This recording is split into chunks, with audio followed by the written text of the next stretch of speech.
अरे नहीं नहीं नहीं, ये महेंद्र अजनबी मेरे को मिले अभी 4 दिन पहले, जब मैं दिल्ली शो के लिए गया था। अच्छा।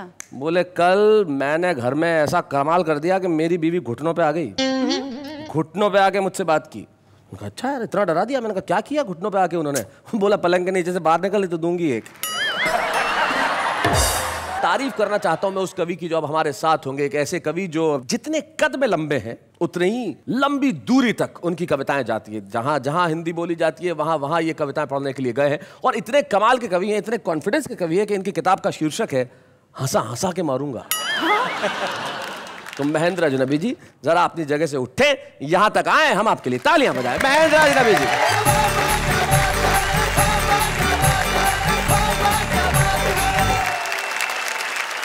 एक दो छोटी छोटी कविताएं मैं भी आपको सुनाऊंगा, पसंद आएंगी ठीक है, नहीं तो 3-4 और सुनाऊंगा। हम कवियों के साथ क्या क्या हो जाता है कि सड़क पर दौड़ते हुए एक आदमी को हमने रोककर पूछा कहाँ? बोला आत्महत्या करने। मैंने कहा इतनी सी बात, तो मैं तुम्हारे बहुत काम आ सकता हूँ, तुम्हें अपने साथ किसी कवि सम्मेलन में ले जा सकता हूँ। मैं बोला बस बस रहने दीजिए, ये जुर्म मत कीजिए, आपको मालूम है मैं आत्महत्या करने क्यों जा रहा हूँ? बात यह है कि मैं अभी अभी तो एक कवि सम्मेलन से छूट कर आ रहा हूँ। बहुत अच्छे। जब मैं नौकरी किया करता था जी, पढ़ाता था बच्चों को, बच्चे कितने उस्ताद हो गए हैं, कभी कभी किसी बात का क्या जवाब दे। मैं परीक्षा की कॉपी जांच रहा था। अच्छा। बच्चे को जवाब आता नहीं था जो प्रश्न दे रखा था। किन्हीं नेताजी का नाम लिखा हुआ था, बड़ा अटपटा सा नाम लिखा था, फलाने नेता कौन है? बच्चे ने लिख रखा था यह बहुत ही जहरीला कीड़ा होता है, खेतों में पाया जाता है, हरे रंग का होता है, और जिस फसल के ऊपर लग जाए उसे नष्ट करके ही छोड़ता है। क्या बात है, बहुत अच्छे। मैं आ रहा था अभी यहाँ स्टूडियो में, तो आगे आगे एक मेटाडोर जा रही थी, पीछे एक शेर लिखा हुआ था हम भी प्यार करते थे, चांदनी से दिल लगाने लगे, अपनी किस्मत ही खराब थी, मेटाडोर चलाने लगे। आपको अपनी लंबाई की वजह से कोई दिक्कत नहीं होती अजनबी जी? नहीं, दिक्कत तो होती है। अच्छा। एक बार सब्जी वाले के पास गया, मैंने कहा भैया ये नींबू क्या भाव दिया? उसने कहा बैठ के देखो संतरे हैं। एक कविता सुनाना चाहता हूँ आप लोगों को। कवियों के साथ बड़ी दिक्कत वाली बात यह होती है कि अगर कोई कवि को ठीक से नहीं सुने, हूट कर दे, तो उसे सदमा लग सकता है कवि को। भाई साहब जी, मुझे सदमा लगा तो मेरी याददाश्त चली गई। अच्छा। उस याददाश्त के जाने की कहानी आपको सुना रहा हूँ। जी सुनाइए। कि एक कवि सम्मेलन में मुझे श्रोताओं ने इस कदर हूट कर डाला कि हादसे से मेरी यादों का निकल गया दिवाला। तब से बिना निमंत्रण के ही हर प्रोग्राम में पहुंच जाता हूँ। हालत इतनी खराब है, जहां भी पंडाल लगा दिखता है कवि सम्मेलन समझ के घुस जाता। कभी तो अपने स्कूल जाकर बच्चों को कविताएं सुनाने लगता हूँ, कभी मंच से ही श्रोताओं को हिस्ट्री पढ़ाने लगता हूँ। एक बार तो गजब बड़ा कर दिया, जो श्रोता कवि सम्मेलन में लेट आए थे मैंने उन्हें कुर्सी पर ही खड़ा कर दिया। अपने बिगड़े हालात का ज्यादा बयान क्या करना है, मुझे ये भी ध्यान नहीं रह पाता कि कितनी देर पढ़ना है। एक जगह तो मैं पढ़ता गया, 1 घंटा हो गया, 1.5 घंटा हो गया। श्रोता बोर हो गए। मैंने बाद में उनसे माफ़ी मांगी। मैंने कहा माफ़ करना, आज मेरे हाथ में घड़ी नहीं थी। एक श्रोता खड़ा होकर बोला पीछे कैलेंडर लगा हुआ था, वही देख लेते।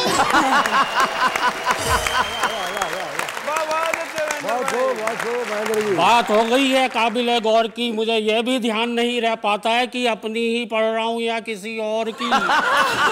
पूरे दिमाग में हेरा फेरी है कि जब कोई और पढ़ता है और जमता है, तब लगता है यार ये कविता तो मेरी है।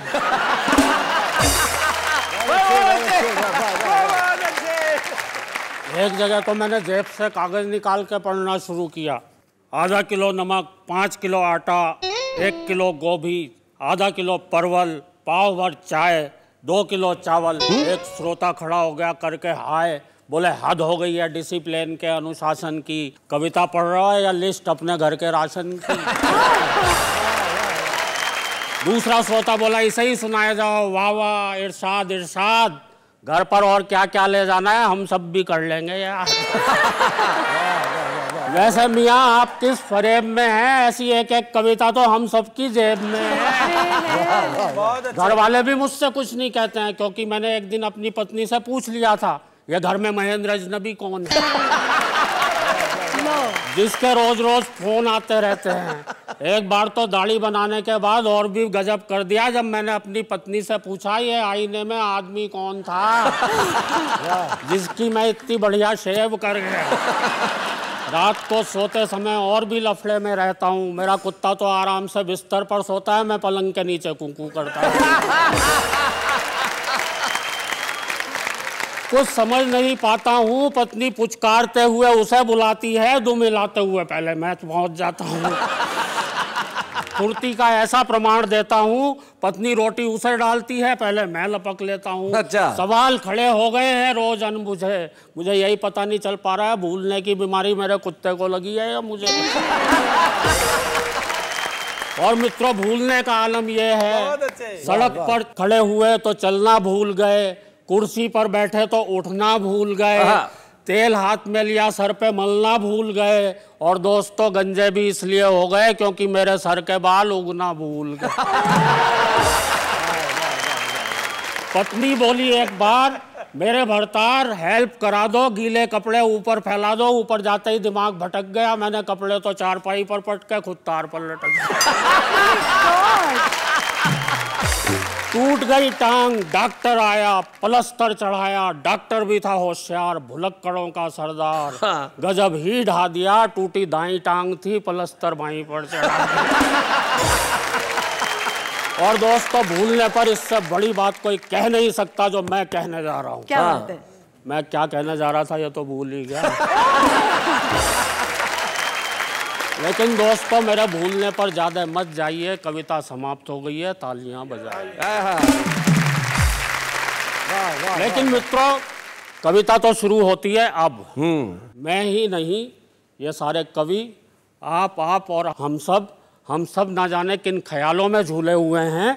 हम सभी कुछ ना कुछ भूले हुए हैं। हम भूल गए हैं आपस का प्यार, हम भूल गए हैं मेहमान का सत्कार, आए दिन टूटने वाले घर बार, हम भूल गए हैं संयुक्त परिवार। और बता रहा हूं आपको घर घर का संताप, पत्नी आते ही लोग भूल जाते हैं माँ बाप, लोग भूल जाते हैं अपना दीनो ईमान, लोग भूल जाते हैं बीमार माँ की दवा। हम सब भूल चुके गांव की ताज़ा हवा, और हाय रे टीवी की ऐसी रवानी, बच्चे सब भूल चले दादी नानी की कहानी। क्या बात है भाई, वाह वाह वाह। राजनीति के हो चले खौफनाक इरादे, नेता जीतते ही भूल गए अपने किए वादे, नफरत का चढ़ चुका ऐसा जुनून है, हम सब भूल गए कि सबका एक जैसा खून है, और कहने को अब कुछ भी नहीं है शेष। दोस्तों, भूलों की इस भूल भुलैया में हम सब भूलते जा रहे हैं अपना देश। क्या बात है, वाह वाह वाह वाह, बहुत बढ़िया।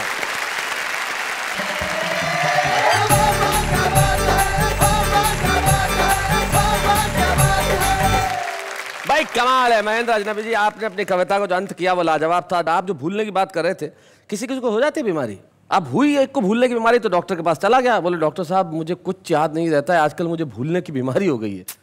तो डॉक्टर बोले ये तकलीफ कब से है? बोले क्या कब से है? ऐसे और भी मजेदार वीडियो के लिए हमारे चैनल को लाइक, शेयर और सब्सक्राइब करें।